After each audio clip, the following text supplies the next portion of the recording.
and I don't even want to say the place, but we both know it really well, and I traced it out and figured it out. But a bartender, stole my numbers. See, the Harumi method for bars. Cash always. Yep. Cash transaction. You get the drink, buy the drink. Well, I told you that one bar I went to, the lady kept wrapping she was like, puts your bank card and your ID together. It's the way they do it. Oh, my God. And she keeps wrapping a rubber dude, the card was bending. I said, miss, you're going to snap it. Dude, what happens? My ID breaks in half. I'm like, what do you do here? What kind of system is this? But even if you watch what Europeans, when they come to America and they're tourists and they're trying to just drink in a bar, they do not know what's going on. Right. Because that is not how it works over there. Over there, they actually have a tapping, you tap your thing and then you're just done. Well, over there, that you have to really hunt down your waiter for him to bill you. No, but there's that, and people don't tip over there. So it's just a much cleaner process of just get the thing, pay the thing, and you're done. In America, it's like you're entering into like a fucking contractual obligation. And now you have to tip on carryout. I'm talking to this girl. She was a server for years. She goes, yeah, of course you have to tip at least $5 on carryout because somebody's putting in a bag for you. Right. Well, I think that's, they say that. But it's like, I don't think people are really going to, I think most people aren't tipping on takeout. You're right. I didn't think that's a common thing. I think any server is going to tell you that because they want to get paid for it. But the meal's $20. I'm going to tip you $5 for a carryout sandwich. Right.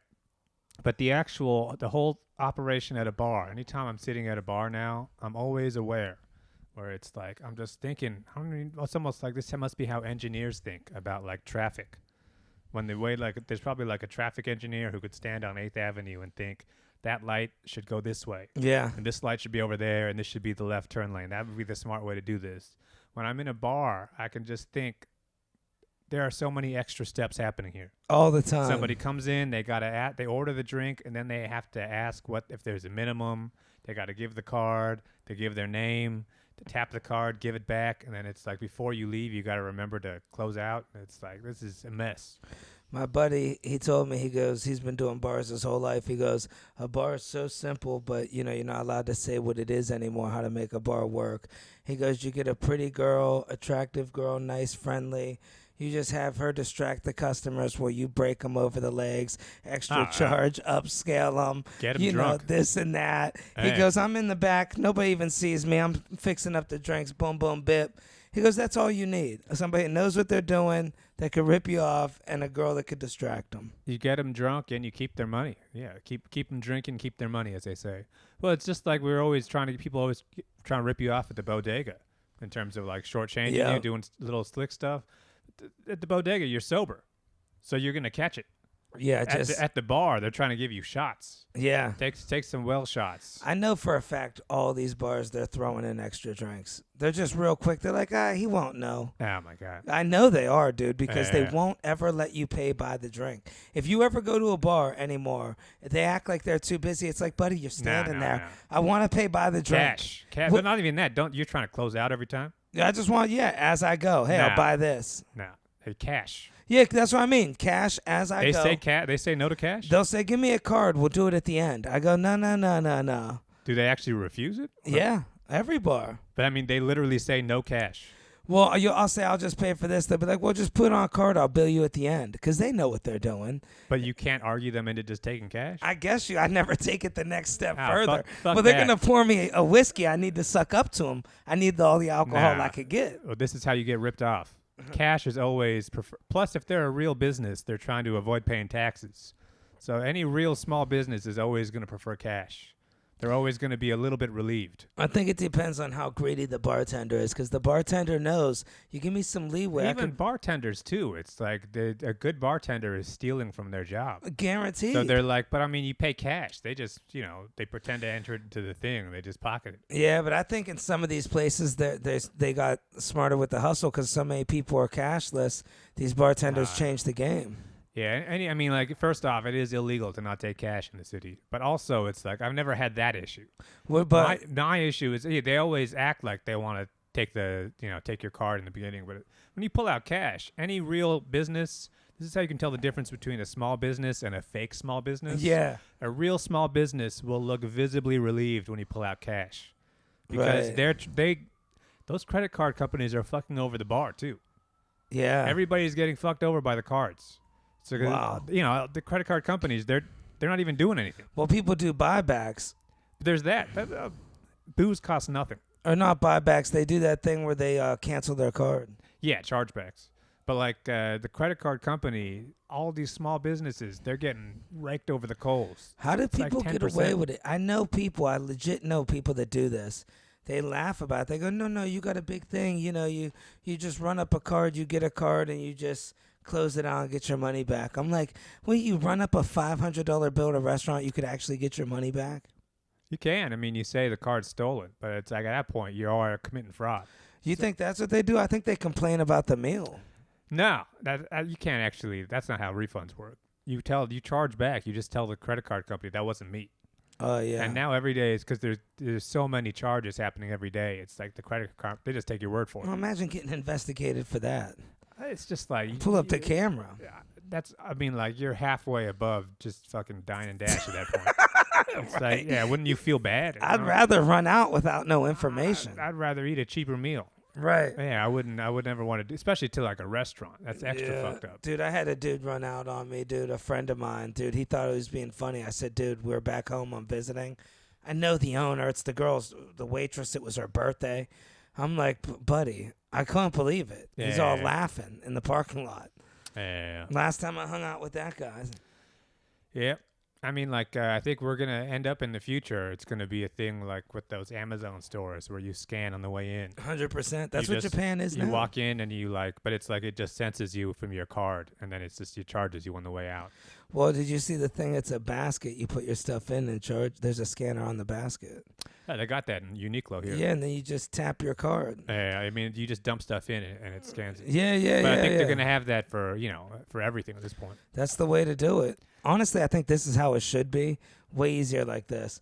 Close down all the brick and mortar stores. You go up to a window and you just pick up what you want. You put the order in online. A thing flips around at CVS and you got your items. Like they build a wall. All the merchandise is back there. Mm-hmm. You just put it in online. You get a number. That's basically Amazon. Yeah, and that's the smartest way to do it. I mean, that's kind of like what it's coming to. But even then, it's like even that is they want to cut that down even more. To where it just comes to your house. Because you see they got all the places that we can't shop at in the city now. I don't know if you've seen it. They're just hubs for like people that order Grubhub and shit. Yeah. And Seamless. It's like a ghost kitchen. Yeah, you can't walk in there. Yeah. I don't like it. Me neither, and dude. Once we lose cash, you really do lose the soul of the city. I like the old school places. That's what kills me. It's like, that's why I'm cooking at home now. You can't, you could probably still get it. But it's hard to get that old school good food anywhere anymore. Like, I miss the places, when you go and you're just like, man, this is some good shit. Yeah. Like, they put the heart and effort. You know the owner. You know the guy. Yeah. You walk in, you're smiling. That was old New York. I only got to experience that till like 2018. We all lost that then. I mean, living in Manhattan especially. Once you go further out, you still see a lot of that kind of stuff. Yeah, Queens for sure. In my neighborhood, yeah. It's still I love a lot this of like Italian deli out there. Still a lot of old ladies with no gloves on. That's what you Just need. knuckle deep in your fucking food. That's the best way. Making the pizza dough. Yeah, while she's taking care of her grandkids. These guys are cool, but they're all smoking weed and shit. Yeah. What have you been cooking? Dude, I've been making all kinds of stuff. Right now I've been doing the Italian kick. I learned Italian stuff. I mean, the cheese, you do it right. You could spend $17 on cheese, but it can make so much food, really. Right. They stretch it out. A little bit of butter and oil. That's why I don't like cooking. It's just because if you're by yourself, I feel like anytime I'm cooking, it reminds me that I don't have a family. Yeah, it makes it lonely. It's not even, it's lonely, and it's like, how much pasta can I eat? Right. It's impossible to make pasta for one. No. You always got to make it at least a double portion. Well, I always So invite people over. You got to turn it into a party. Or at that point, you just end up with way too much food. Yeah. Of like something that it's the pasta's good the first 2 times. Then at a certain point, you're like, how much pasta can I eat? Well, pasta you can make so quick. I'm getting better at making things quick and easy that taste good, like breakfast, lunch, just whipping together stuff. I've been practicing chicken cutlets and eggplant cutlets, like frying them. Oh, nice. I got good. I got a meat hammer. I just bought it. Meat tenderizer hammer to hit the chicken. Oh, the big one. Yeah, it's got the spikes on it, Oh yeah, and that's yeah, how yeah. you make it tender. You make it flat. It looks like a medieval instrument. Dude, I've been watching this guy, and I finally got the comedy that you've been trying to tell me for years about the Italian guy crying. Dude, I watched this. Remember you like just crying over salami, right? Yeah. Dude, so I watched this Italian guy, Pasquale, on TikTok everywhere. He's good. He's like, it's just so nice. Dude, he bites into the Parmesan. He literally cries. He goes, it's so good. He's doing a bit, or he's No, he's really an Italian cook. Oh wow. From like Sicily. But I've been learning. He's like, you make it easy, and he makes the pizza dough. He does it quick. Right. Little stuff you can make. Italian food's not hard to.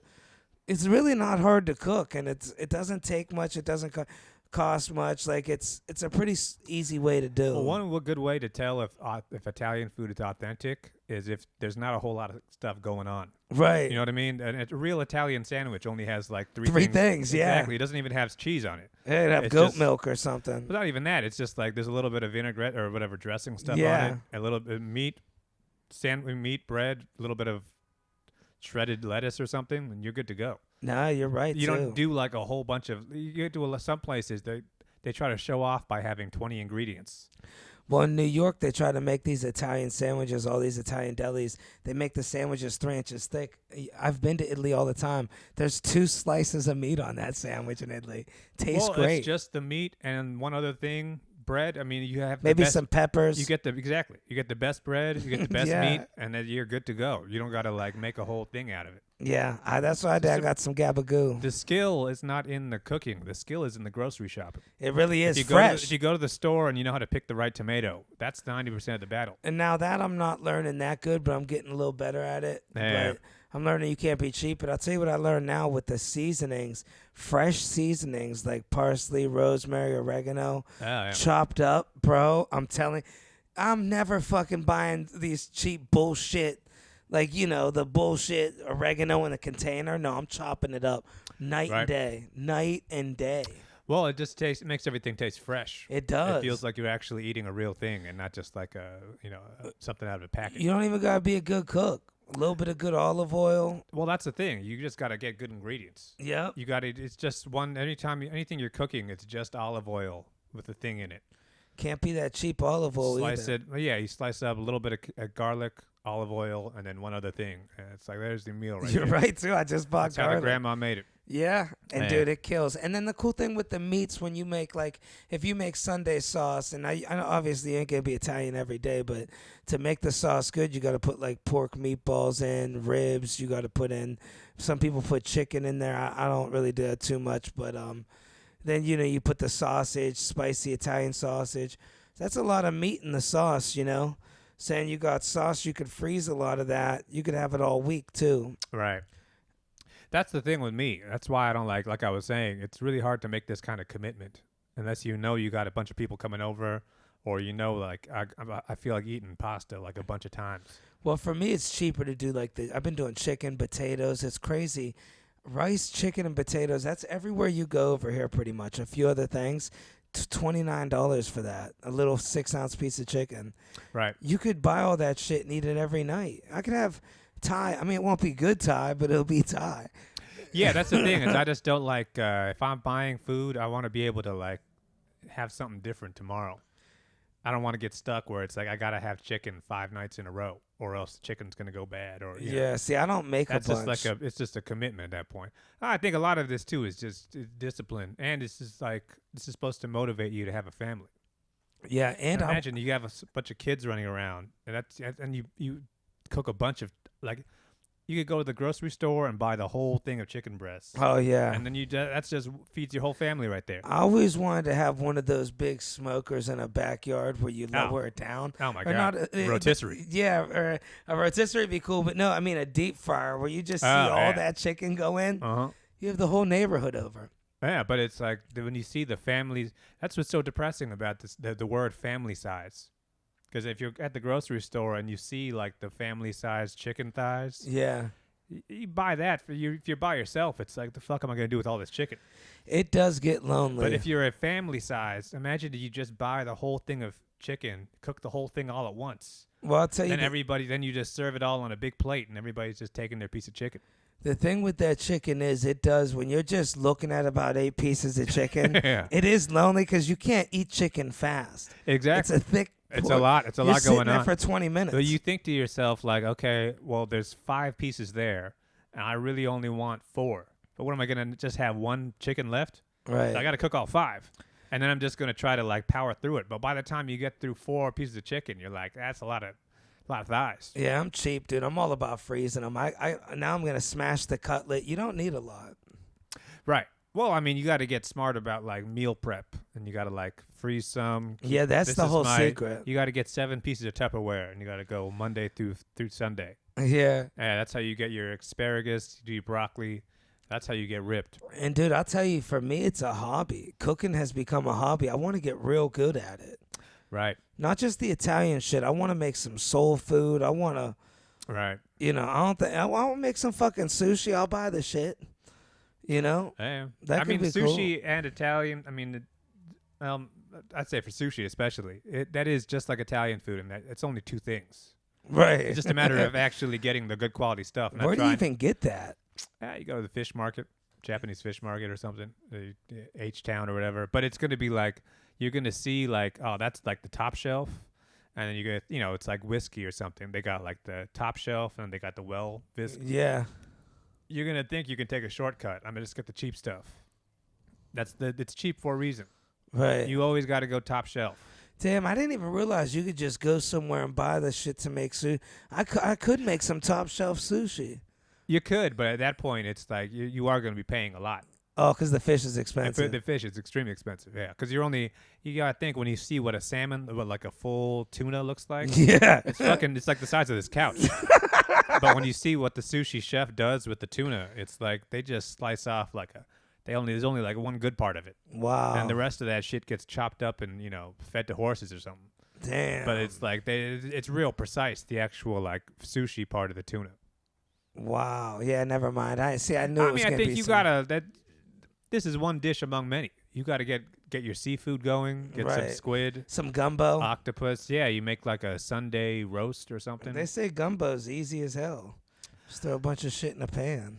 Yeah, any of that kind of like any kind of stew or whatever. It is just like buy a bunch of ingredients and just. I mean, that's good. You take a Sunday, you watch some college football and just watch football all day and just cook one big pot of something, Yeah, and it's just smelling up the whole block. that's what I want to do. Next thing you know, you got kids just climbing down your fire escape Yeah. with a little like bowl of soup, Yeah, trying no, to like dude. ask That would be the perfect life. Right. Run this up to your mother. and give him a little slap. Yeah. Yeah, And don't get lost. and give him some whiskey on the Dude, side. it is crazy. I just watched that old school De Niro movie. It was like wrote by like 11 Italians. I don't know if you ever seen it. It's worth watching. It's like 3 hours long though, but it's called Once Upon a Time yeah. in New York. Yeah. It is like that, dude. The nicknames, Noodles. Like, what kind of a nickname is that? I They mean, had all- everything was like they're all. It's funny too about those movies. Everybody's fucking poor, and it's all hand to mouth. But Yeah. the little kids are also wearing like a tie. You know Yeah. what I mean? Everybody had like one pair of clothes, but they were like it's kind of a nice looking outfit.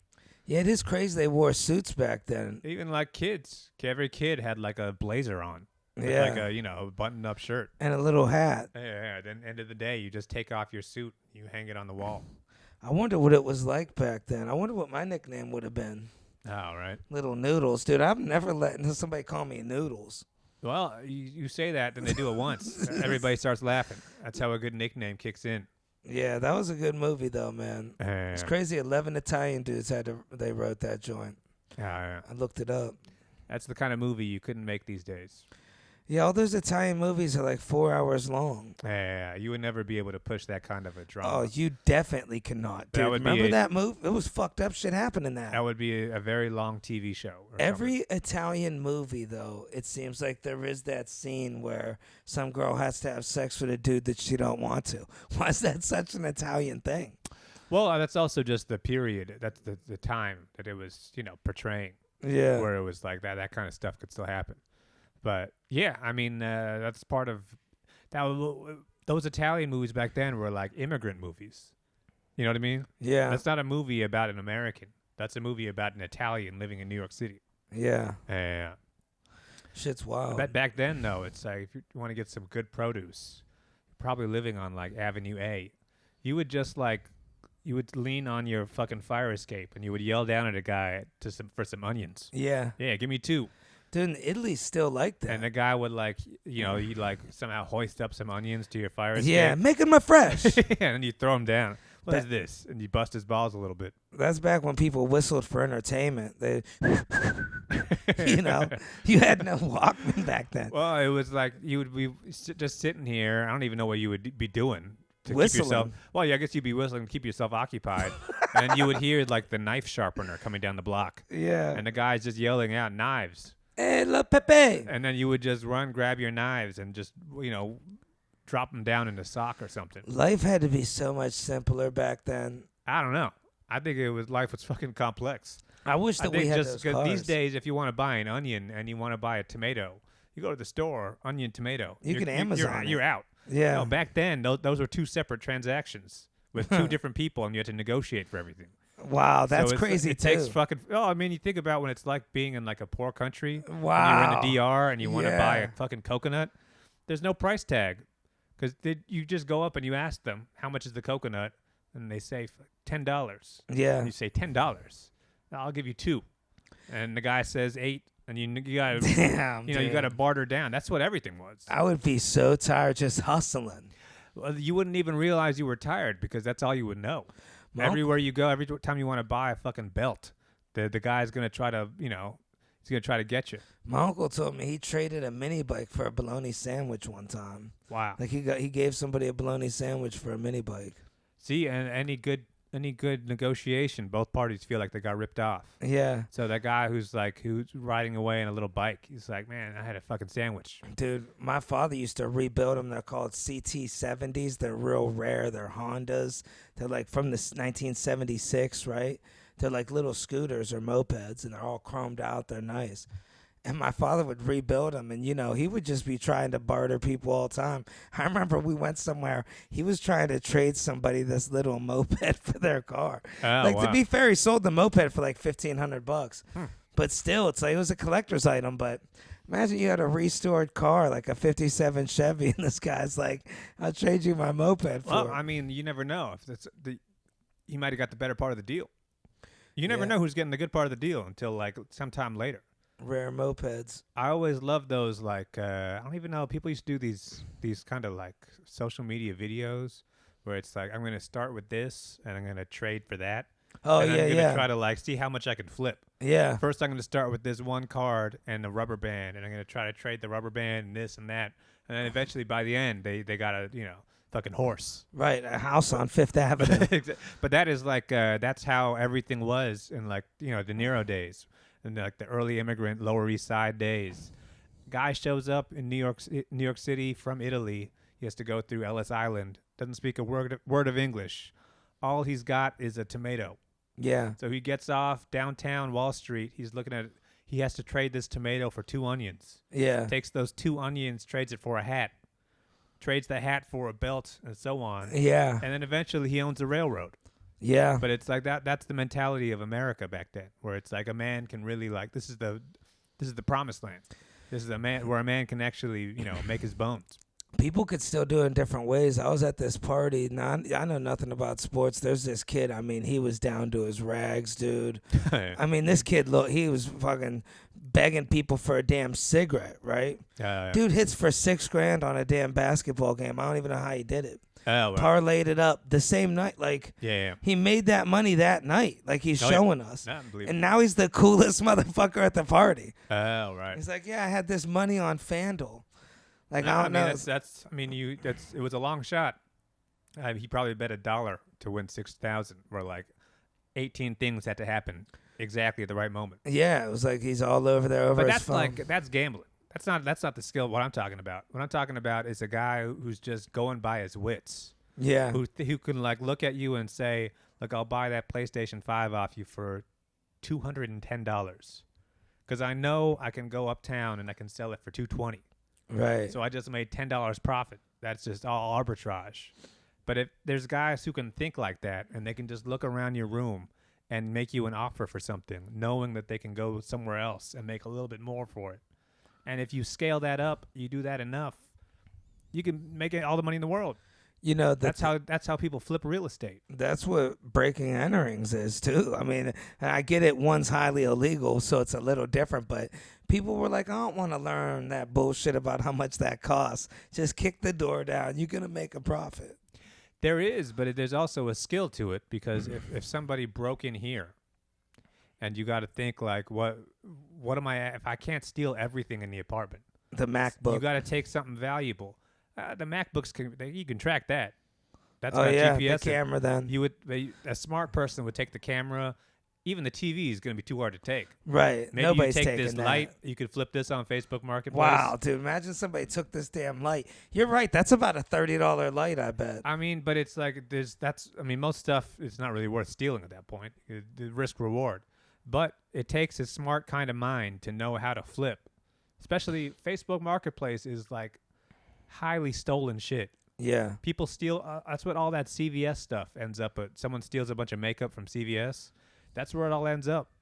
Some people are ruthless, dude. I had a cousin that used to steal. And, dude, I mean, he would go right to the neighbor's house, clean it out. He'd take her light bulbs. They were like, I mean, he took everything. The thing is, though, it's like people say this thing is this antique is worth this much money. It's worth as much as you can get.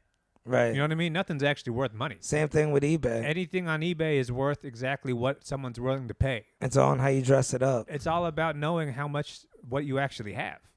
Some guys are just better at like kind of sussing that out. That's like Price is Right. I've never been a dude. Every money I made, I had to earn off my muscle. Like, I definitely worked harder most of the time than the money I've earned. I've never been slick with it. Like, these people that do these grants, too. Like, there's April. Everybody's talking about spring grants. I know a girl. She shot a fucking video. We shot it at the pair. It took us 3 hours. She got 10 grand for it because she had her own business. It was like a small business grant. Yeah. For women. Yeah. Like in entertainment. She made 10 grand though. I witnessed it. Well, that's just like that's just a different kind of skill, but that's just knowing the rules. If you know that's the same way that some guys get during COVID. Guys were getting those like small business loans and shit, and PPP loans and everything. If you know the system like that, you can just finesse it. But that's also a dumb guy couldn't pull that off. Right. Because a dumb guy would try to apply for it. I guarantee you, whatever that grant she got, it was at least 12 pages of paperwork. Yeah. And most guys are going to look at that and think, nah. Yeah, I'm fuck not doing that. it. Nah, I'll put my name in there. Name and address. I'm not doing all this. I'm not writing an essay. Or they'll start calling their cousin or somebody to do it, or their Or girlfriend. they're trying to get ChatGPT to do it for you, but it doesn't do it right. I'll give you 500. Nah, but it's like, any of these things, any of these skills I'm talking about, it's just enough of a pain in the ass that regular people wouldn't do it. Right. If I was me, and if you gave me that light and said, hey, you could sell this and make $30 for it, I would not do that. I'm the same way. If I had to do that, that would mean that I have to make the listing. Then I got to talk to some guy. I got to make a time. Can you imagine how disrespectful it would be if I just said, hey, Dan, here, I want to help you out. You can sell this for 30 bucks. Yeah, right. Cut me in for 20. Yeah. Keep what's on the top. Give me 5. Yeah. That's like, I just don't got the heart. Anything in my apartment right now, once it breaks or once I don't want it anymore, I'm not selling anything I have. My shit is just going. It's just going to Goodwill. Remember, I had that one dude. I'm not gonna say his name, but he had that money from a little bit of show, and this was an LOL thing. He goes, "Yeah, come over to my house. We'll work. We're gonna do this thing. It's college tours." And he had this whole thing where everybody tells a joke, Oh, right. So he goes, "Come over to my house, dude. I go. It's deep, like 2 hours away by train, somewhere like up in Westchester or some shit." And that was his whole thing. He goes, I want you to sell. It was all this memorabilia from his TV show. Oh, my God. He's like, I want you to put all this on eBay and sell it. I'll give you a percentage. I started laughing. I said, bro, I can't read or write. You should have seen this dude's face. I'm like, you couldn't have picked a worse guy for the job. You think I even know how to create an account on eBay? Even if you did, it's like no one's going to buy this bullshit. That's what everybody doesn't get.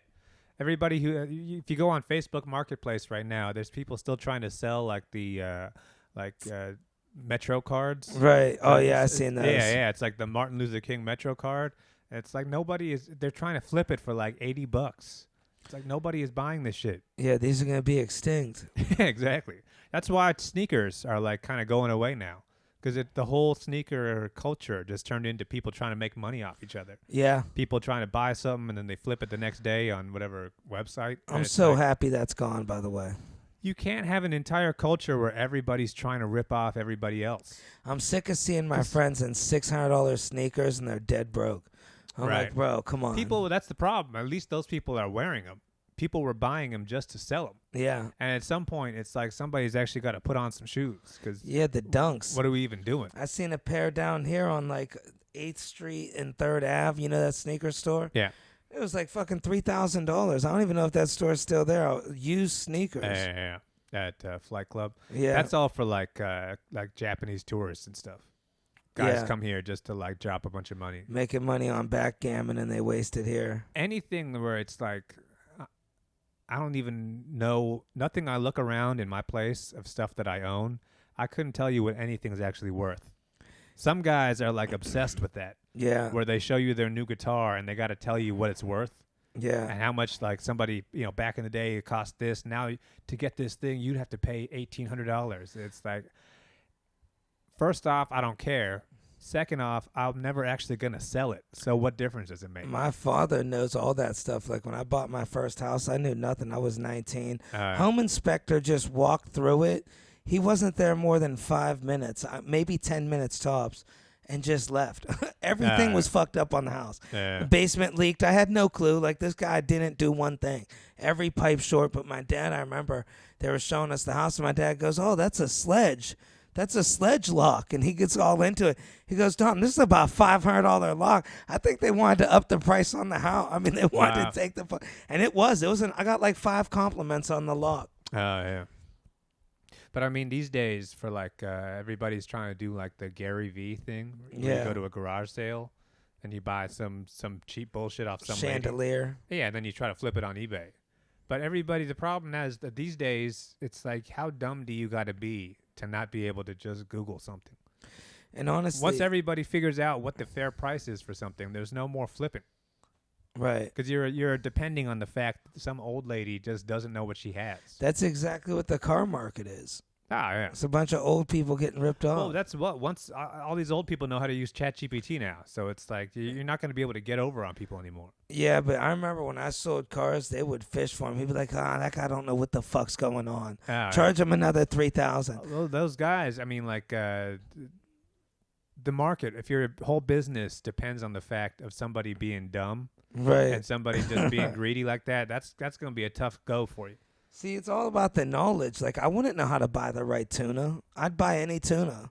All those Japanese people would be laughing Well, at you would me. buy the cheap one the first time, and then you get home, and it's like, oh, this sucks. So then you spending even more. I wouldn't even know how to find out which one's the most expensive if they were just laying there. Oh, right. You got to smell it and feel it. I'm pretty sure these days you do a little ChatGPT action there. Yeah. It'll point you to the right one. But it's like these are sometimes there are certain skills where you just got to pick it up over time. Next thing you know, you can just stand from like across the room and say, "That's bad tuna. Yeah. Don't give me that one." You got to cut the center. What are you doing? Yeah, that's when you negotiate with the guy.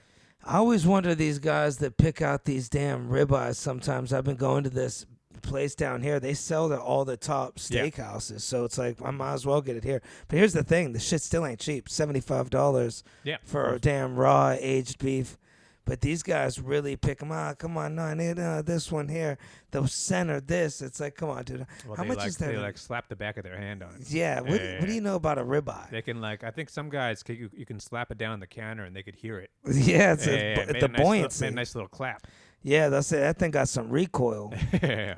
I think you buy like Wagyu beef. I love those videos. I think it comes with like a certificate or something, right? Holy it shit. comes with, it's like a Rolex. It comes with paperwork.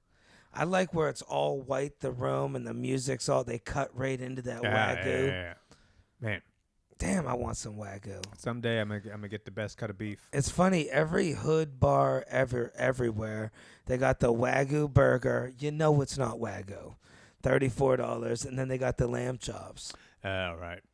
The thing with the Wagyu burger, it's like, I think that's another thing, kind of like the tuna thing, where there's like a whole cow but you can only take like this much from Right. it. So you're only taking, I'm sure, just by nature, it's going to be expensive. But people start pushing the limit. Like the lamb chop, people use goat all the time. I seen the 60 Minutes. I guarantee you, well, we're it's not like even mystery meat at that point. right. Yeah.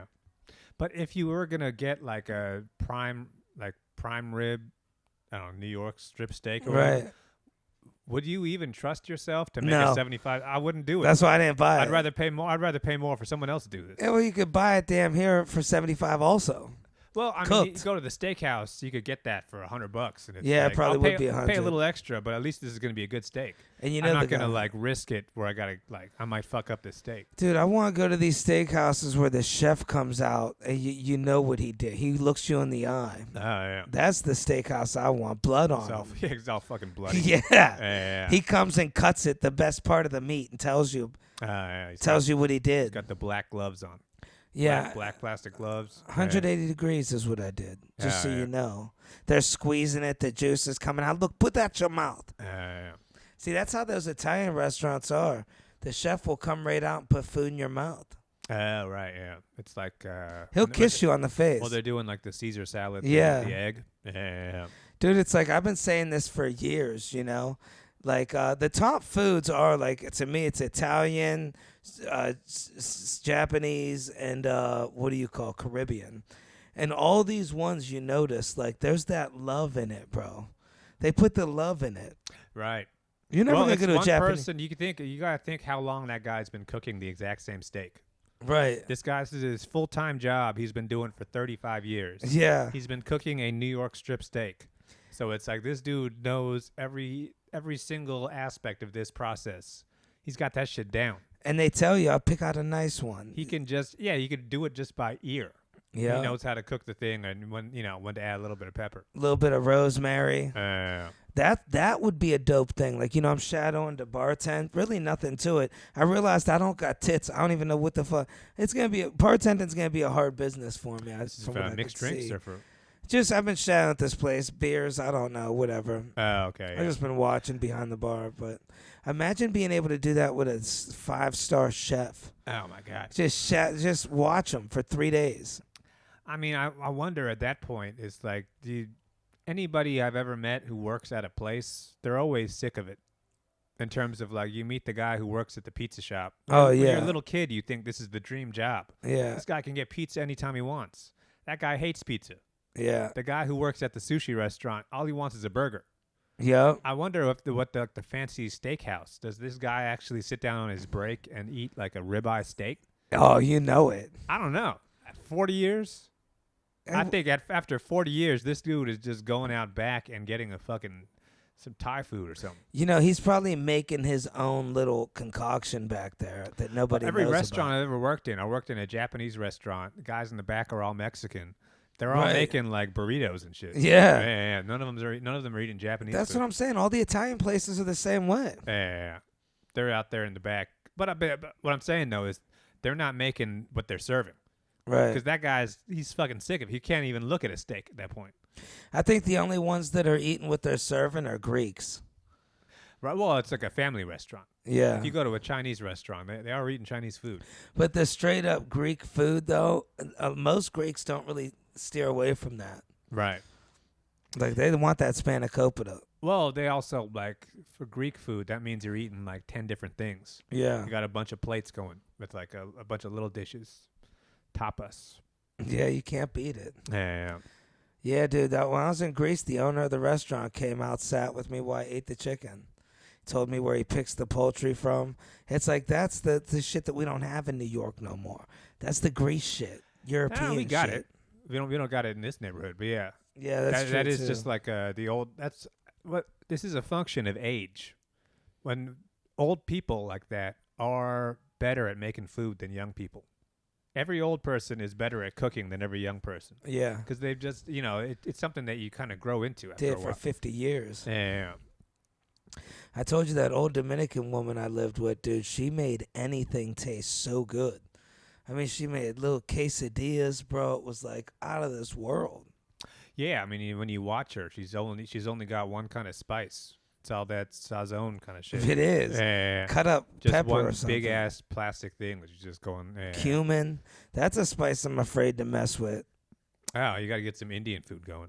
Yeah, Make I your can't. neighbors pissed off. Yeah, dude. Here's the thing. I only eat Indian food a couple of days a week. When I sweat, dude, I swear I smell it on me for 3 days. Like, it comes out of my pores, dude. Yeah, I mean that's the kind of thing where it's like you feel like it's good for you, like at first, and then it's like, no, this is like your body's not supposed to feel this. Yeah, I go to the place across the street from the pair. It's a big ass hunk of chicken. I can't believe how nice they hook it up for you. $11. The Across from the Kade Pear. place up the street. Well, it's like across the pair to the right. Downtown? There's 2 Kade places. Yeah. Oh yeah. There's the 2 across from each other. I like this yeah. old timey one with the egg and the chicken. Mm-hmm. They make it right in front of you. See, that's what I'm telling you. There's such a difference. They make it right in front of you. I don't see why. Why is the kitchen a secret place? Well, the reason the kitchen has to be a secret place is that they're just taking out a Cisco box Right. of just frozen shit that's just being thrown in there. Exactly. Yeah. They gotta, you gotta separate the action a little bit.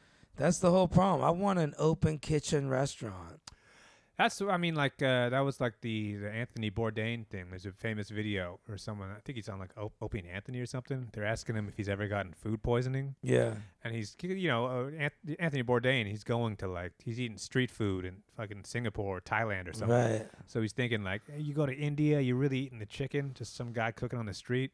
Anthony Bourdain, he says like, you got to go where other people are going, Right. where people are eating every day. Because like if somebody has to serve the same customers every day, he's not going to poison them. Yeah. Because he's got to you have a reputation to uphold. Right. The place where you get poisoned is the Best Western. 100%. It's the fucked up like little mini bar, serve your own breakfast because they don't care if you get sick.